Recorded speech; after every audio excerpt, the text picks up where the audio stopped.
नमस्कार बच्चों, आज हम करेंगे लेखक कमलेश्वर द्वारा रचित कहानी जॉर्ज पंचम की नाव। इस कहानी का मूल भाव इस प्रकार से है।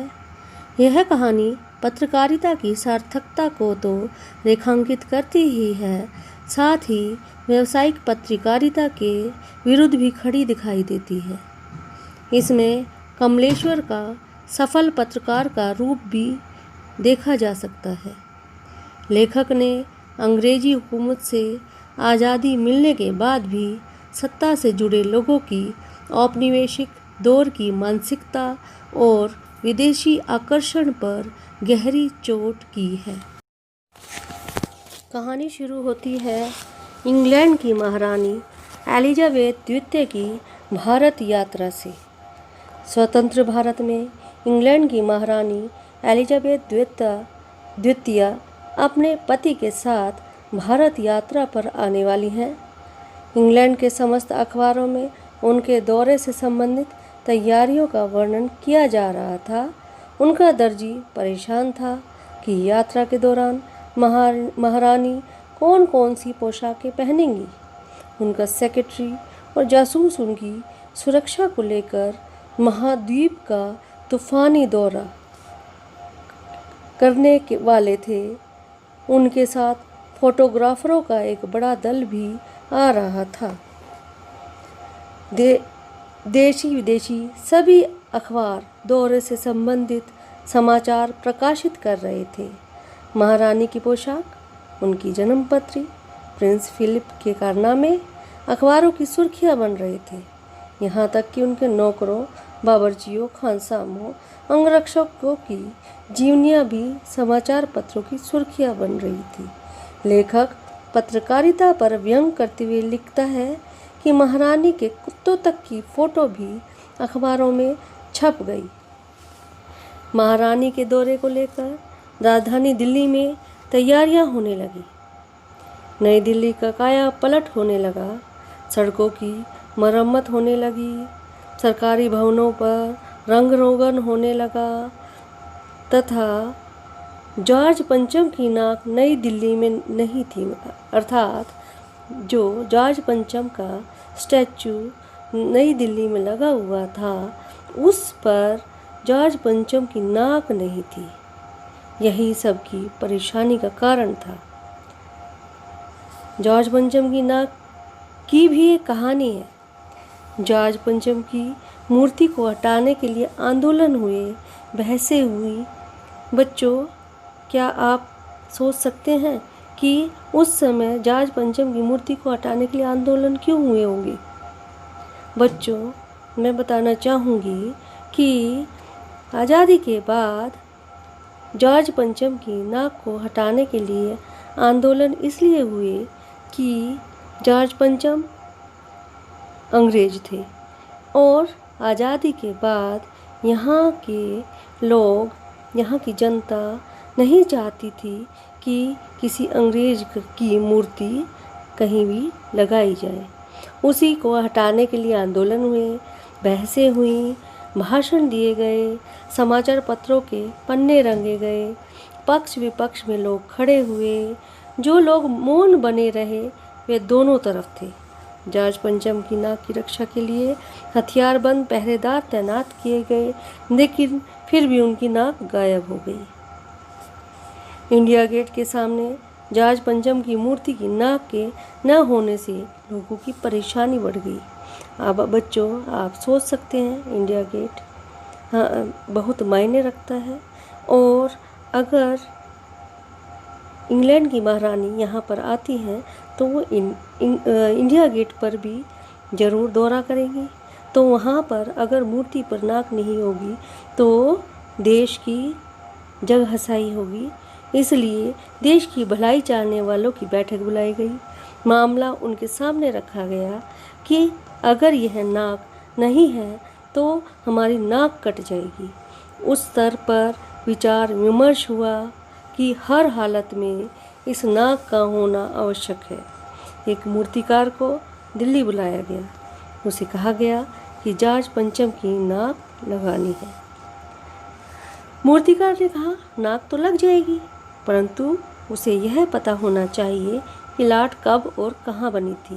लाट अर्थात वह स्टैचू या वो मूर्ति। इस लाट में कौन सा पत्थर लगा था, कहाँ से लाया गया था। सत्ता पक्ष के लोगों ने इस समस्या का हल खोजने के लिए एक क्लर्क को यह काम सौंप दिया। क्लर्क ने फाइलें टटोली, उसे कुछ भी पता नहीं चला। उसने कमेटी को बताया कि फाइलें सब कुछ हजम कर चुकी, अर्थात फाइलों से इससे संबंधित सभी कागज़ गायब थे। जैसा कि आप लोग जानते ही हैं कि सरकारी महकमों का हाल कैसा है। सत्ता पक्ष के लोगों के चेहरे पर उदासी छा गई। उसके बाद उन्होंने एक विशेष कमेटी बनाकर उसके जिम्मे नाक लगवाने का काम सौंप दिया।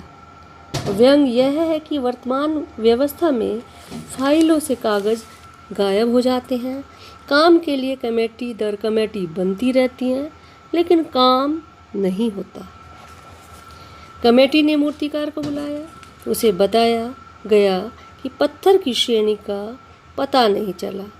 मूर्तिकार ने कहा, आप परेशान मत होइए, मैं हिंदुस्तान के प्रत्येक पहाड़ पर जाकर ऐसा ही पत्थर खोज लाऊंगा। मूर्तिकार हिंदुस्तान के प्रत्येक पहाड़ पत्थरों की खदानों पर गया, परंतु उसे वैसा पत्थर नहीं मिला। उसने सभापति को बताया तो वे नाराज हो गए। इस पर मूर्तिकार ने कहा कि देश में अपने नेताओं की मूर्तियां हैं, अगर इजाज़त हो तो जिनकी नाक इस लाट पर ठीक बैठे उसे उतार लाया जाए। सभापति ने मूर्तिकार को बड़ी सावधानी से यह काम करने की अनुमति दे दी। सावधानी से क्यों? कि किसी को पता न चले कि किसी भारतीय की नाक यहाँ पर जॉर्ज पंचम की नाक के ऊपर लगाई गई है। मूर्तिकार ने देश के विभिन्न भागों में जाकर देश के सभी प्रमुख नेताओं की नाक नापी, लेकिन उन सभी की नाक जॉर्ज पंचम की नाक से बड़ी निकली, अर्थात भारत के नेताओं का रुतबा ज़्यादा ऊंचा था। अतः वह निराश लौट गया और सभापति को सारी बातें बताई। मूर्तिकार ने फिर सुझाव दिया कि बिहार के सेक्रेटेरिएट के सामने 1942 के शहीद बच्चों की मूर्तियां स्थापित है, शायद उनकी नाक फिट बैठ जाए। वह बिहार पहुंचा तो उसे ज्ञात हुआ कि बच्चों की नाकें भी इससे कहीं बड़ी बैठती हैं, अर्थात छोटे छोटे बच्चों का रुतबा भी जॉर्ज पंचम से ज़्यादा है। यह बात फिर सत्ताधारियों के पास पहुंची। वे परेशान हो उठे। उनकी औपनिवेशिक मानसिकता जाग उठी कि फिर महारानी का स्वागत कैसे होगा। मूर्तिकार पैसे से लाचार था, उसे पैसे की आवश्यकता थी। उसने हार नहीं मानी। उसने सुझाव दिया कि चूँकि नाक लगाना आवश्यक है, इसलिए मेरा सुझाव है कि 40 करोड़ हिंदुस्तानियों में से कोई एक जिंदा नाक काट कर लगा दी जाए। मूर्तिकार को इसकी भी अनुमति मिल गई। अखबारों में छपा कि नाक की समस्या हल हो गई, अर्थात किसी जिंदा व्यक्ति की भी इतनी हैसियत नहीं कि वह उसकी नाक भी काट के लगाई जा सकती है एक स्टैचू पर। अंत में अखबारों में समाचार प्रकाशित हुआ कि जॉर्ज पंचम की लाट को जिंदा नाक लगाई गई है, जो पत्थर की बिल्कुल नहीं लगती। उस दिन समाचार पत्रों में किसी उद्घाटन की, किसी सार्वजनिक सभा की, किसी के अभिनंदन, किसी के स्वागत समारोह आदि का समाचार नहीं छपा और न ही किसी का ताज़ा चित्र छपा। सब अखबार खाली थे। लेखक कहता है कि उसे ज्ञात नहीं ऐसा क्यों हुआ। बच्चों बता सकते हो ऐसा क्यों हुआ? क्योंकि अखबारों को पता है कि हमारा कर्तव्य क्या है। अखबारों का, समाचार पत्रों का कर्तव्य है कि सच्चाई को सामने लाया जाए, लेकिन यहाँ पर वो सच्चाई को सामने लाने से डर रहे हैं, इसलिए अखबार खाली पड़े। लेखक कहता है कि उसे ज्ञात नहीं ऐसा क्यों हुआ। लेखक ने इस प्रकार पत्रकारिता की सार्थकता और व्यावसायिक पत्रकारिता को अपने व्यंग का पात्र बनाया कि पत्रकारिता की सार्थकता सत्य को उजागर करने में है, ना कि उसको छिपाने में। और आजकल जो व्यावसायिक पत्रकारिता अर्थात पैसे के लिए जो पत्रकारिता की जाती है वह किस तरह की ओछी और घटिया है, इसी बात का व्यंग लेखक ने इस कहानी में बनाया है। अब हम इस पाठ के महत्वपूर्ण प्रश्नों को देख लेते हैं। ये प्रश्न परीक्षा की दृष्टि से बहुत महत्वपूर्ण है, आप इनकी अच्छी तरह से तैयारी कर लीजिए। प्रश्न नंबर 1 है, जॉर्ज पंचम की नाक कहानी में मौजूदा व्यवस्था पर करारी चोट की गई है। मौजूदा व्यवस्था में ऐसी कौन कौन सी कमियां हैं जिनके कारण जनता को परेशानी होती है। इसका उत्तर इस प्रकार से है, जॉर्ज पंचम की नाक कहानी में हमारी मौजूदा व्यवस्था में व्याप्त कमियों की ओर इशारा किया गया है। हमारी व्यवस्था भ्रष्टाचार, अनैतिकता, सरकारी धन की लूट, चर्चित हस्तियों की चापलूसी, मुट्ठी भर शीर्ष पर बैठे लोगों के लिए सुख सुविधाएं जुटाना जैसी कमियों से युक्त है। नौकरशाहों का ध्यान नेताओं की चापलूसी पर लगा रहता है। नेताओं के स्वागत सत्कार को देश की नाक यानी प्रतिष्ठा मान लिया जाता है। इन कमियों के कारण आम जनता भारी परेशानी में रहती है तथा जनता की वास्तविक समस्याओं पर ध्यान नहीं दिया जाता है। प्रश्न नंबर 2 है, समाचार पत्रों की जन जागरण में क्या भूमिका होती है, जॉर्ज पंचम की नाक के आधार पर स्पष्ट कीजिए। इसका उत्तर इस प्रकार से है, जन जागरण में समाचार पत्रों की अहम भूमिका होती है। समाचार पत्रों में देश दुनिया सभी प्रकार की खबरें छपी होती हैं। इनमें सरकारी निर्णयों, सरकार की कार्यप्रणाली, सरकारी मशीनरी के गुण दोष व दुरुपयोग आदि का समाचार पत्रों में प्रकाशन किया जाता है। उन्हें पढ़कर ही आम लोगों को सारी जानकारी मिल पाती है। लोग इन खबरों में से अपने हित अहित की बातों का विश्लेषण कर लेते हैं। प्रश्न नंबर 3 इस प्रकार है, पश्चिम की नकल की प्रवृत्ति हमारे लिए कितनी नुकसानदायक है, पाठ के आधार पर स्पष्ट कीजिए। इसका उत्तर इस प्रकार है, भारतीयों में विदेशी विशेष रूप से पश्चिम देशों की नकल करने की प्रवृत्ति जोरों पर है।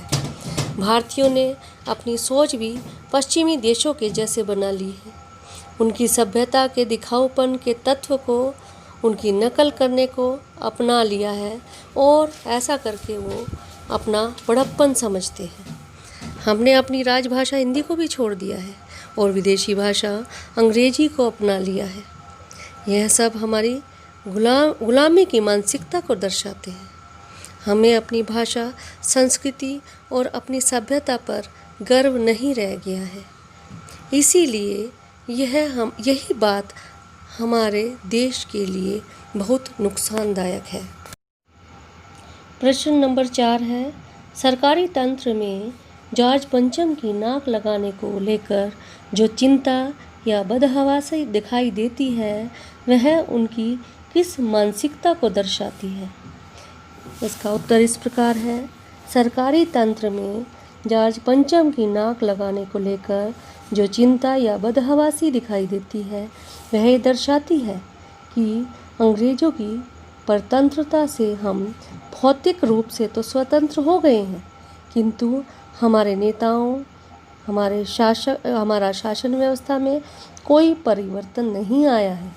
सरकारी तंत्र की चिंता या बदहवासी उनकी औपनिवेशिक मानसिकता और विदेशी आकर्षण के प्रति झुकाव दर्शाती है। प्रश्न नंबर 5 इस प्रकार है, आज की पत्रकारिता में चर्चित हस्तियों के पहनावे और खान पान संबंधी आदतों आदि के वर्णन का दौर चल पड़ा है। इस तरह की पत्रकारिता के बारे में आपके क्या विचार हैं? इस तरह की पत्रकारिता आम जनता विशेषकर युवा पीढ़ी पर क्या प्रभाव डालती है? इसका उत्तर इस प्रकार होगा।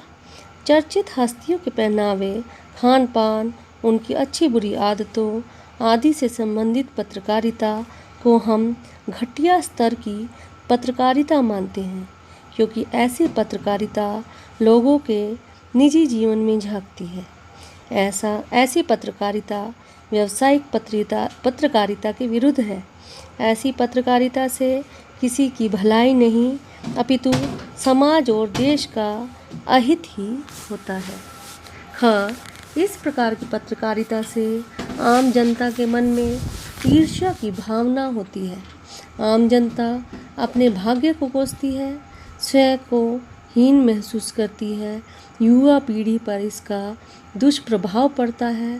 वह चर्चित व्यक्तियों की पोशाकें, खान पान संबंधी आदतों का अनुसरण या नकल करती है, जिससे चर्चित व्यक्तियों के महंगे शौकों को पूरा करने के लिए वह अपने आप को अपराध जगत में झोंक देती है और अपने जीवन को खराब कर लेती है।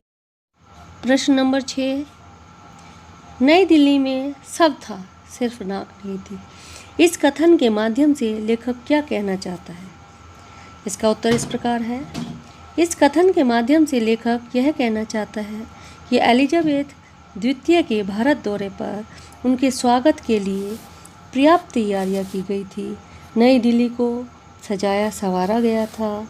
नई दिल्ली को दुल्हन की तरह श्रृंगार किया गया था। इतना सब होने के बावजूद सत्ता से जुड़े लोगों की मानसिकता औपनिवेशिक दौर की थी।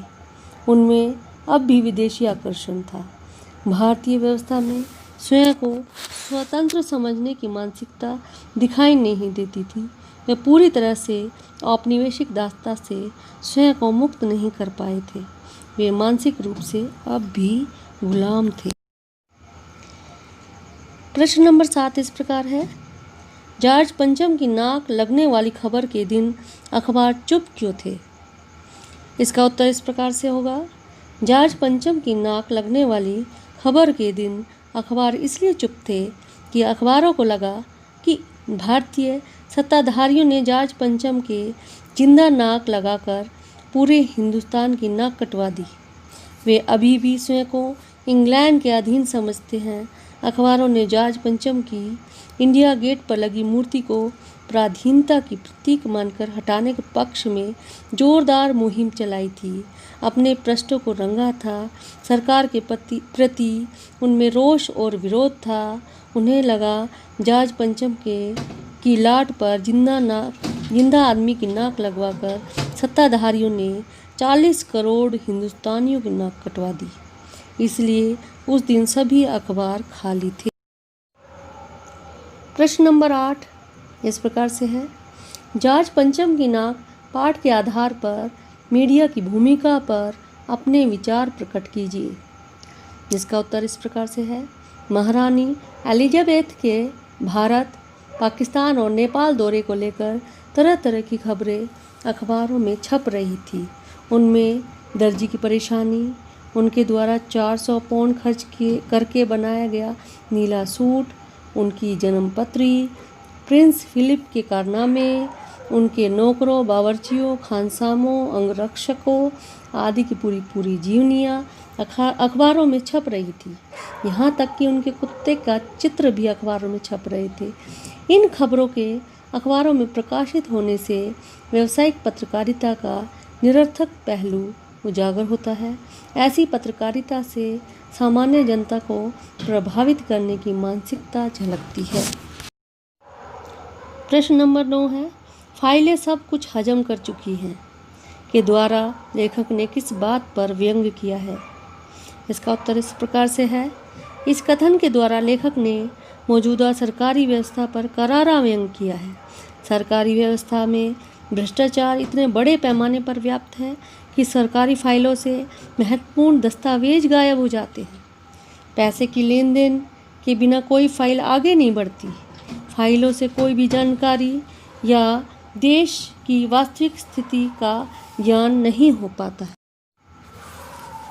प्रश्न नंबर 10 इस प्रकार से है, जॉर्ज पंचम की नाक को लेकर शासन में खलबली क्यों थी? इसमें निहित व्यंग को स्पष्ट कीजिए।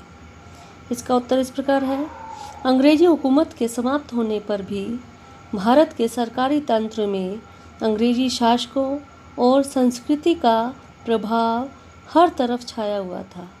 आज विदेशी दिल दिमाग, तौर तरीके, रहन सहन हिंदुस्तानियों के सिर पर चढ़कर बोल रहे हैं। हम विदेशी बातों को बड़ी शान से अपनाते हैं और भारतीय संस्कृति को ठुकरा देते हैं। वस्तुतः यह मानसिकता हमारे भीतर पनपती हीन ग्रंथि को ही उजागर करती है। प्रश्न नंबर 11 इस प्रकार से है, जॉर्ज पंचम की नाक पाठ के माध्यम से लेखक ने समाज पर क्या व्यंग किया है? इसका उत्तर इस प्रकार से है, भारतीय समाज में नाक मान सम्मान की प्रतीक मानी गई है। यही कारण है कि हिंदी में नाक से जुड़े अनेक मुहावरे प्रचलित हैं। यहाँ छोटी छोटी बातों पर नाक कट जाती है अथवा काट ली जाती है। इस प्रकार नाक कटना और नाक काटना प्रमुख और सर्वाधिक प्रचलित मुहावरे हैं। लेखक ने इन्हीं दो मुहावरों के अर्थ का विस्तार करते हुए व्यंग्यात्मक रूप में प्रयोग किया है। लेखक ने नाक शब्द पर बल देते हुए अंग्रेजों से स्वतंत्रता प्राप्ति के बाद भी सत्ता और प्रशासन से जुड़े लोगों की औपनिवेशिक मानसिकता और विदेशी आकर्षण पर करारा व्यंग किया है। देश का हित चाहने वालों की मानसिकता पर व्यंग करते हुए लेखक कहते हैं, अगर यह नाक नहीं है तो हमारी भी नाक नहीं रह जाएगी। इस प्रकार लेखक ने नाक संबंधी अन्य मुहावरों का प्रयोग भी किया है, जैसे नाक लगाना, नाक नापना, नाक का दारोमदार, नाक का ठीक बैठना, नाक का उतार लाना, नाक बड़ा निकालना, जिंदा नाक लगाना आदि। नाक मान सम्मान की द्योतक है। यह बात पूरी रचना में व्यंग्यात्मक रूप में उभर कर आई है। प्रश्न नंबर 12 इस प्रकार से है, जॉर्ज पंचम की नाक लगाने वाली खबर के विरोध में सब अखबार चुप थे। क्या उनकी राय में विरोध करने का यह तरीका सही है? क्या अखबारों को अपने विचार व्यक्त करने चाहिए थे? यदि हाँ तो कैसे? इसका उत्तर इस प्रकार से होगा, अखबार अथवा समाचार पत्रों को लोकतंत्र का चौथा स्तंभ माना जाता है। ऐसे में शासन व्यवस्था को बनाए रखने के लिए अखबारों का दायित्व और भी बढ़ जाता है।